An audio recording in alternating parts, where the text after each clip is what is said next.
Power star Pawan Singh ने दिल्ली से लेकर यूपी बिहार तक एकदम माहौल को गर्म किया हुआ है, क्योंकि ऊंट किस करवट बैठेगा ये किसी को भी पता नहीं। अगर बीजेपी की फाइनल लिस्ट आ जाती है और उसमें पावर स्टार पवन सिंह का नाम है तो पावर स्टार पवन सिंह चुनाव लड़ेंगे यूपी बिहार झारखंड से, और अगर नाम नहीं आता है तो यकीन मानिए उसके बाद जो होगा वो आपके प्रेडिक्शन से भी ज़्यादा चौंकाने वाला होगा।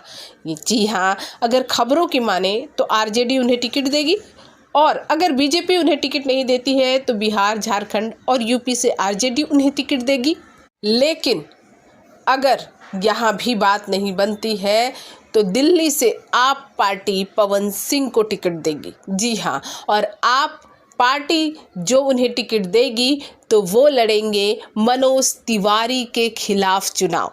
ये बहुत बड़ी खबर। दो भोजपुरी कलाकार और दोनों धुरंधर, अगर दो धुरंधर कलाकार आपस में भिड़ेंगे तो क्या स्थिति होगी आप समझ सकते हैं। लेकिन अभी वेट एंड वॉच वाली स्थिति यहाँ है कि बीजेपी भी मन बना रही है पावर स्टार पवन सिंह को टिकट देने का, क्योंकि उनकी लोकप्रियता का लोहा बीजेपी बहुत अच्छे से जानती है। तो इस पर आपकी क्या प्रतिक्रिया है कमेंट बॉक्स में कमेंट कीजिए। साथ ही चैनल को सब्सक्राइब करना बिल्कुल न भूलिए।